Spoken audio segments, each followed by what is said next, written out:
And welcome back. This will be the last video for the letter V 6 times, and we're going to do flip mode. It's one of the great things about the game that gives it some good replay value. As you can see, it flips the entire game vertically, which we'll get a look at right about now. Let's start from the top.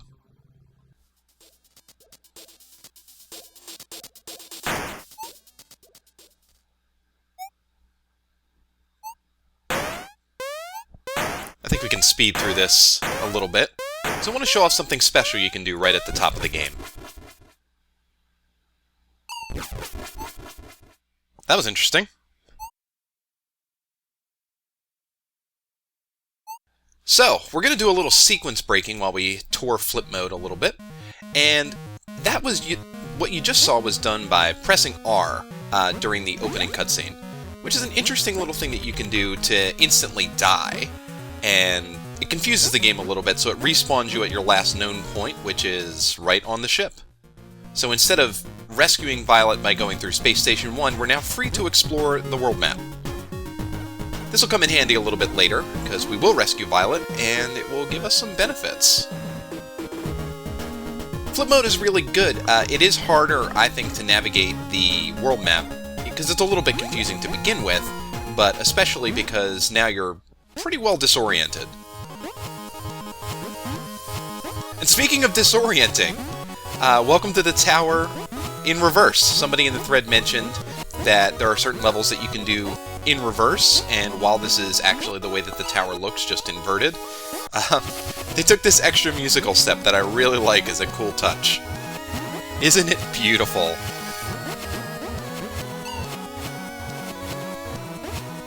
It's the same puzzles, it's not like you're going to have trouble finding something. But you'd be surprised how much you get out of just playing the game in mirror mode, which is what we're doing now.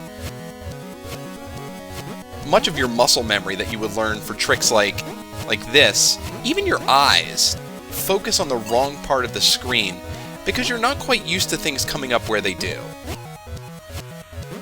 It takes the same puzzles and lets you replay them in a way that's still fairly entertaining, even if you're relatively good at the game. You know, I've completed the game with under 100 deaths, which is okay. But when you're used to going at a certain speed and trying to navigate puzzles very quickly, you can run into some areas that you would have never thought would give you trouble before. Another cool thing about flip mode is some of these indicators, like that arrow, and the background that lets you know which places are going to be safe to jump to, jump in quotes. They become a little bit more apparent when they're flipped so that they're on the floor rather than the ceiling.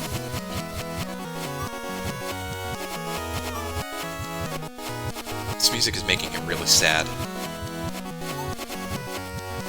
Vermilion, I knew you'd be okay. Until you actually hear from Violet, he doesn't get happy, even in situations that might ordinarily make Captain Viridian happy. Like completing a level, for example. 4 remain. This usually wouldn't show up under any other circumstances. And I like the fact that the game actually is mindful of how many crew members you have really brought back.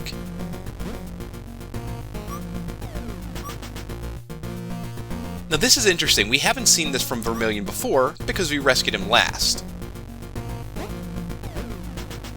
He mentions he's going to help you find certain members of the crew, and to a certain extent that'll be true. I want to show that off in a second, but there is another alternate mode that we haven't taken a look at that was in the menu, and I do want to give you a picture of that.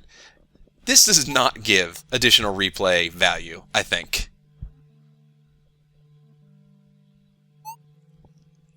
Welcome to Analog Mode, an extremely pleasurable way to play the game. This is a really cool addition, but not one that I recommend staring at for long periods of time, especially for that. That makes actual platforming really irritating in some places.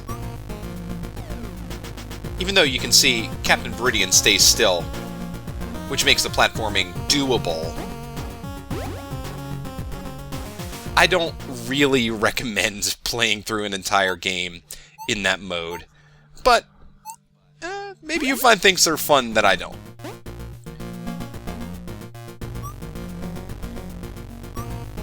So, Chief Verdigris, that's where we'll go next, but Let's show off some other landmarks. You might remember this from around Space Station 2.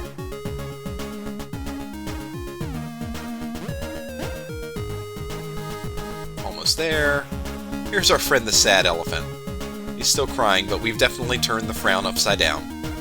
Speaking of which, when you save and quit and then start the game up again, Viridian starts off with a smile. So that's the other way to get his smile back.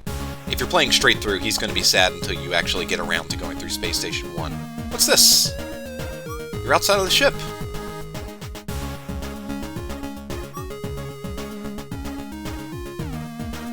He knows the dangers of spikes as well, but he also points out Vermilion will be in places that generally will point you going in the right direction.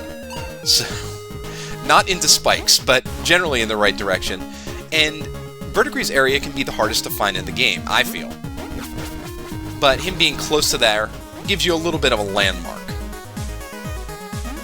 One thing about flip mode is, especially in the warp zone, you can see some paths that you might not have seen before. Like, for example, because we did that extra flip, now we only have to go through this room once. So it can make some things actually a little bit easier because you see things in a different way.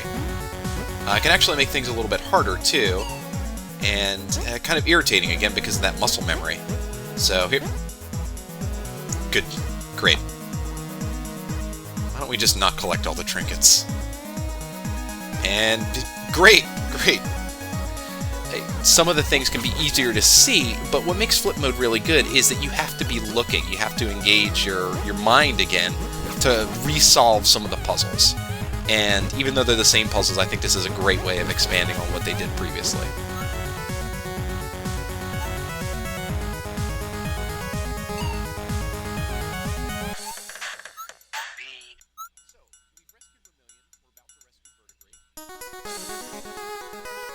He still can't flip, he's just going to be on the ceiling for now.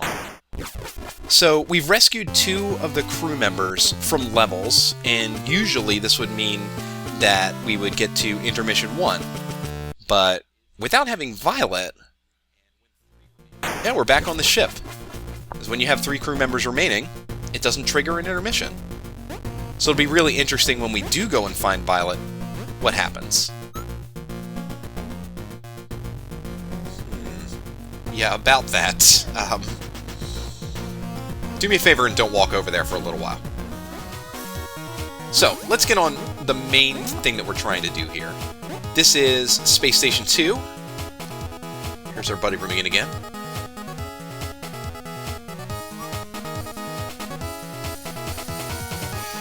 And this time it's a little bit more just for flavor. You're already half through the level, so you know where you are. It's not giving you a big hint. But points out that there are some things to take a look at here. So one thing is Sorrow, which you might remember actually from Space Station 1, being inside rather than outside. We'll make our way over there in a second. This is what he's talking about, the signature, is that teleporter divot. We'll get to rescuing the other 2 crew members that are in this relative area in a minute. But I want to point out that this challenge here, I took a lot of time to get good at it. But that was in regular mode. And one thing you'll notice, well, you might not notice it actually. You might just get frustrated from the fact that your muscle memory isn't quite working here. But if you look carefully at the screen transitions, the transition happens when Viridian's feet hit the bottom of the screen.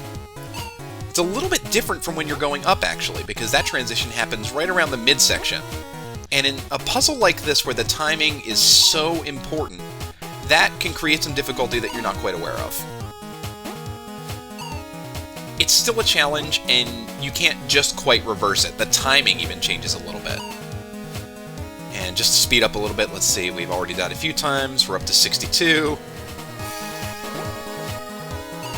Yeah, this took a while. But it's still fun. And that fits in with the overall theme of the game, that if you are trying to enjoy this game for its difficulty and taking on all the optional things, you try out something like this and probably enjoy the fact that it's a little bit different. 28 deaths later, let's get out of here. So, we're actually at a little bit of a crossroads now. Not that. We've actually gone through that area already. Even some of the most basic things can be more challenging than you might expect, because you take them for granted. But here's the exhaust chute. And if you remember, Sorrow is actually up there, and we'll come back to it in a second. But you're actually presented with a little bit of a choice there. You can take the exhaust chute to the end of Space Station 2 or 1.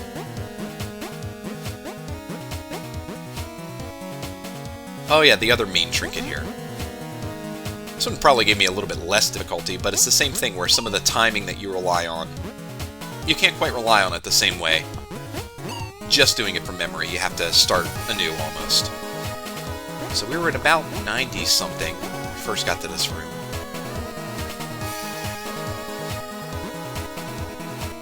Let's see how badly we ended up doing once I actually get this thing.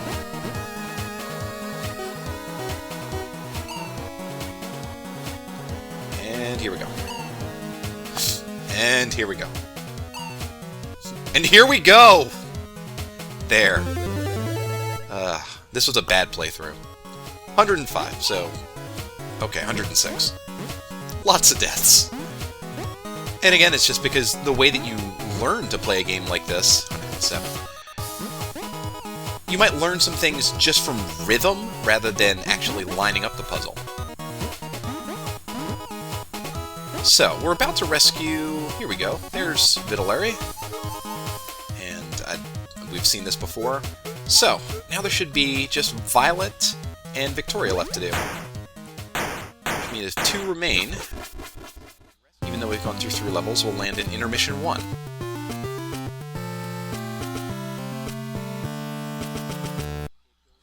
want to show off another little... A little thing that they were aware of when they made flip mode, where you see, when you're standing on the ceiling, he'll try to walk with you. Ordinarily, that says floor, and that's a little variable that they had to set, and I like that they paid attention to that kind of detail. Why did I do that? Why don't we just skip this whole thing? Because aside from that, nothing else has changed. So, now we have 2 crew members left to rescue, and I want to show what happens when you rescue Violet at this point. So, firstly, we have to get there.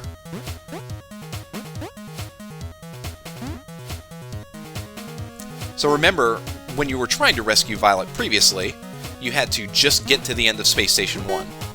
And all the tutorial blocks are still here. And I mentioned in the thread, this is the second area that you might have to go quote-unquote backwards through. The other one being the tower with the reverse music. That's not really backwards, but certain things are backwards in there. If you want to get the trinkets, you have to backtrack this way. There's no teleporter at the front of it, so there's no other way to get there. But now if we want to get to the end, all we need to do to rescue Violet is go to the end of Space Station 1, and when we teleport back to the ship, she will be there. Assuming that we can get through even the most rudimentary puzzles. There we go.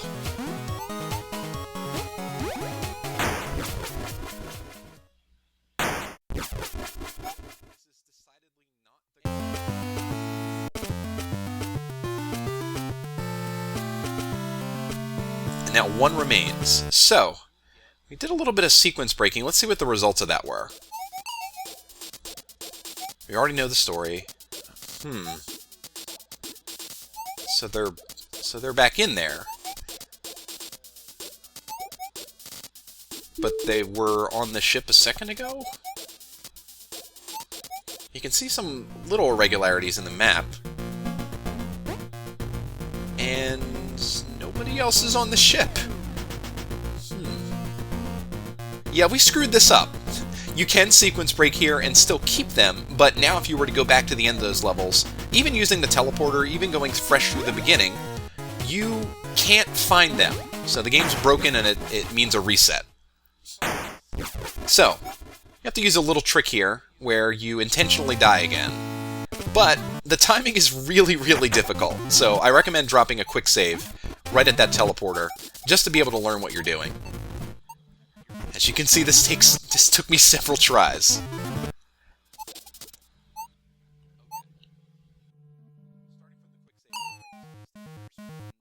One death for good measure, and get ready to press the R button. And we're gone. And we're back. And we're going to go ahead and save that. So, I love this little glitch. The best players I've seen can just hang out and have that level complete still be on the screen. And we'll see in a moment. Everybody stayed rescued. You could actually see that they were still on the ship. So, by sequence breaking a little bit, and after a death, the message goes away. By sequence breaking a little bit, you can skip the intermission of your choice. You might notice the death counter if you look really carefully. I had to start up a new game because I didn't time it right. But you can use that to skip the intermission of your choice. I usually skip the Gravitron because despite having practiced it, I don't really enjoy it that much. No, you're not! I can't help but get to this point in the level. So if you're ever wondering why he says I'm helping there, because you rescued the crew members in a certain different order, that's why. It's supposed to be helping you find them, but at this point, you're already there.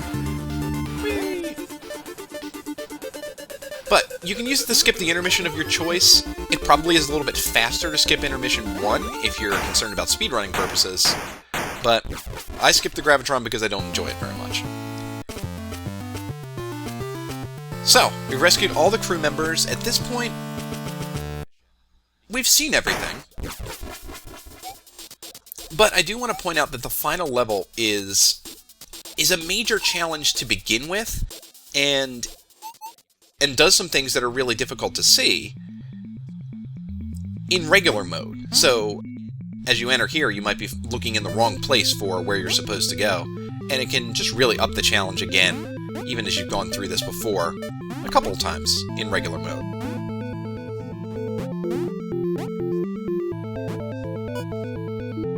Yeah, slam the button. I didn't mention this in the initial playthrough, but I really, really love the names that were given to the different rooms in this part of the game in the final level. So I recommend going back to that video and concentrating on those, even though you might have concentrated on the gameplay the first time. I just want to point out that this area gets incredibly challenging when you don't have the benefit of muscle memory, so it really is like playing it through again for the first time. The final challenge can be as simple as don't walk off directly into a spike, which is... okay, that's just embarrassing.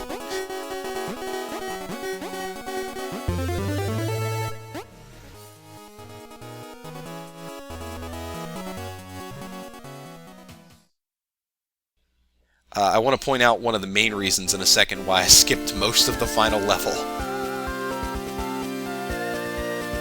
Because there were no trinkets to find, but in addition, a lot more deaths, including 30 at Dial M for murder. I probably didn't give that room a fair shake, at least while it's bewitched, on the other way around, because I hate it on the way back. Those two rooms are identical, even though you can easily avoid all of the obstacles the first time. So anyway, that's one way that you can speed up your game. You get to see some things if you do things in that order from Vermilion that you wouldn't see otherwise. That could be helpful if you're playing through for the first time and trying to find some things. Nothing changes about this ending except for in the credits, actually. So thank you for playing the symbol caret 6 times, starring... I think that says starring... You can see what's text and what's actually images. And overall, this is just kind of an amusing little Easter egg.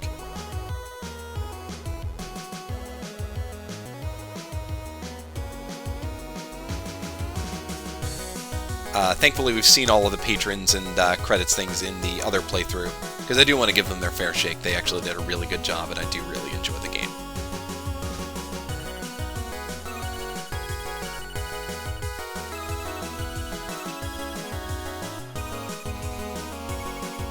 We're gonna rock the roof off, apparently.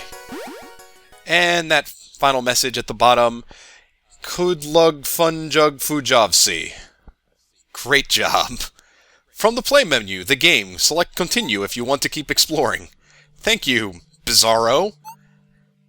But I do have a couple things I want you to see. We skipped the Gravitron, and I do want you to see a little bit of what that's like. If I can ever find the play modes. The level width. Who do you want to play? Let's take Vermilion. Vermilion's entertaining in here.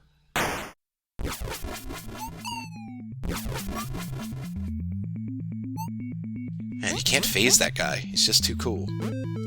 If you look on the left side, this also happens at the bottom of the screen, that in black and white mode, some funky things happen with the coloration. I don't know why, and it's not terribly important, but it is certainly a distraction if you ever want to try and do the Gravitron in reverse. And in flip mode, neither the final level nor the Gravitron get inverted positive force, the music that plays in the tower. It's just the tower, and it's one of my favorite Easter eggs, so it might as well just stay there. The patterns don't change with this Gravitron, even though it's in flip mode. It's not a big deal. But some of the things that can happen there you just still might not be expecting. But honestly, very little has changed about the Gravitron, so if you learned it through the first time, it may actually be easy enough to duplicate that when you're trying to go through, even if you've sequence broken. So you might want to skip Intermission 1 instead. And speaking of skipping, this is a pretty embarrassing run, so let's just move on. That's more like it. Remember, the exit's on top, not on the bottom. There we go.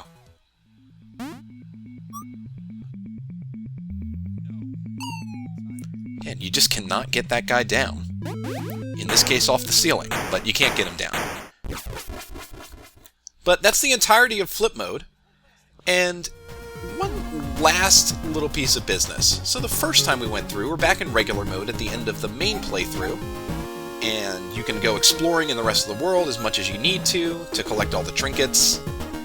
You can get back to the ship at any time, which is actually really convenient if you get a little lost or just want to speed things up, or want to listen to the cool music that you can listen to in this room.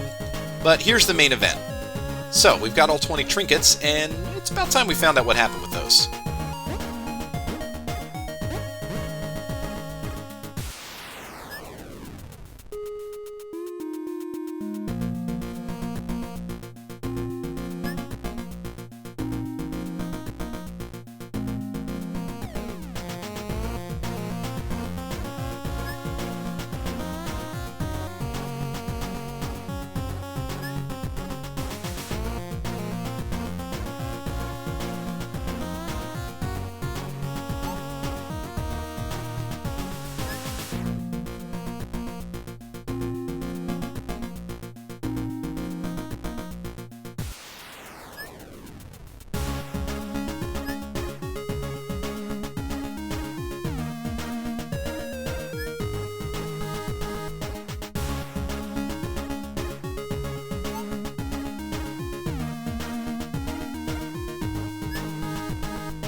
Those are some interesting tests.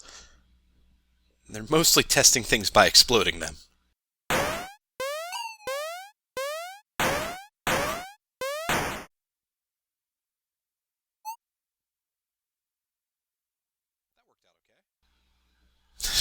Everybody cheer up. There's nothing to be concerned about, except this gaping hole in our ship.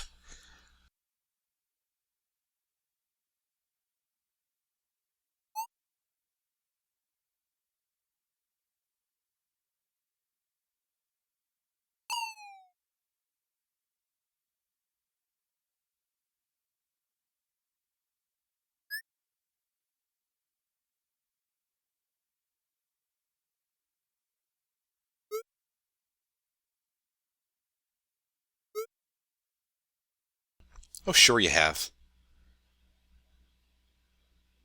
They're just one-way teleporters.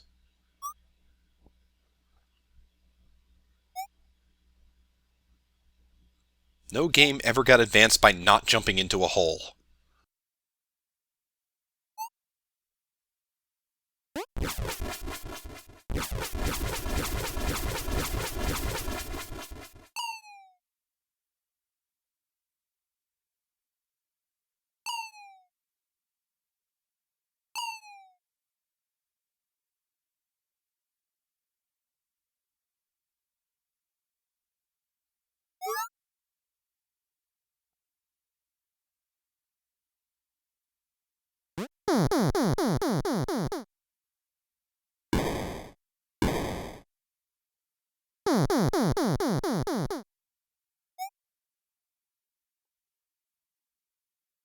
Why do you hate fun? That was amazing!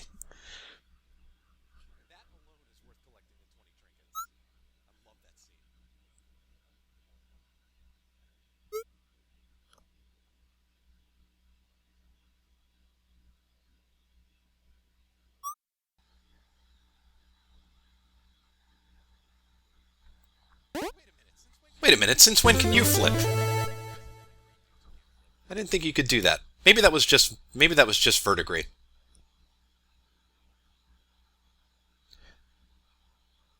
So, this is the secret lab. It's your reward for collecting all 20 trinkets, and we might as well see what's going on up here. It's kind of a combination good ending and bonus mode.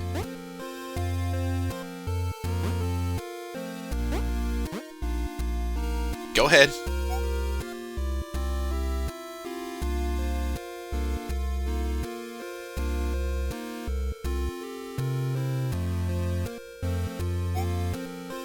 They don't say anything more than just the one line, so we'll just go ahead and talk to everybody.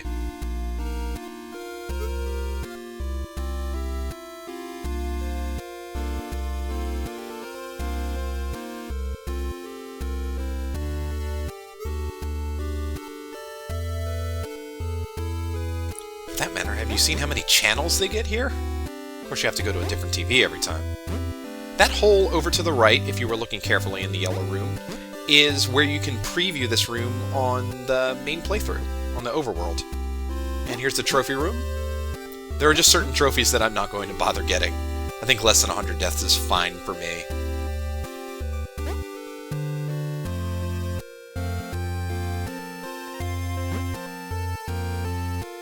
I will not be getting this trophy. I have seen it, it is really cool, but I will not be getting it. That's left as an exercise to you, because you really should play this game, and hopefully get better at it than I am.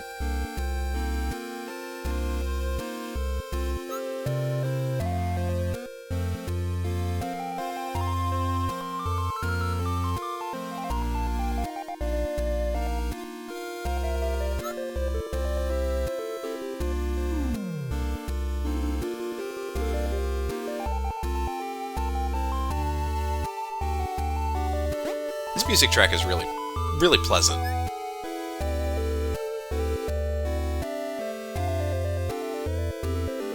Scientists.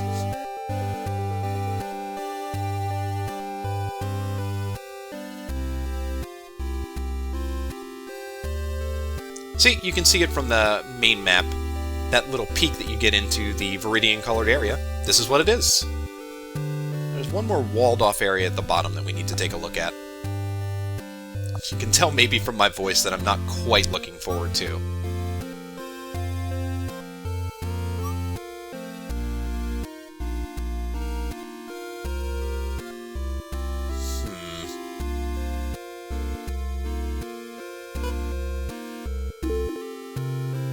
Super Gravitron!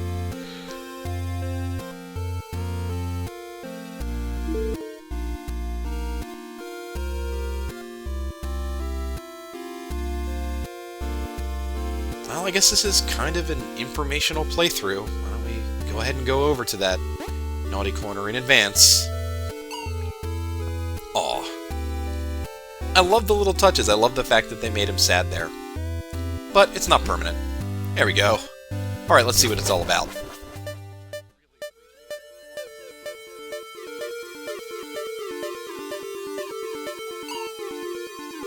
And the Super Gravitron. So what we're seeing here are some of the patterns that would have been the hardest, like the crossing pattern, on the first time you go through the Gravitron. They're probably the easiest, because, oh my god!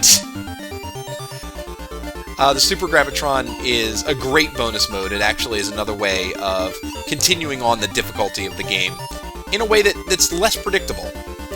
But I find it really frustrating that you can find yourself in some really difficult to escape patterns.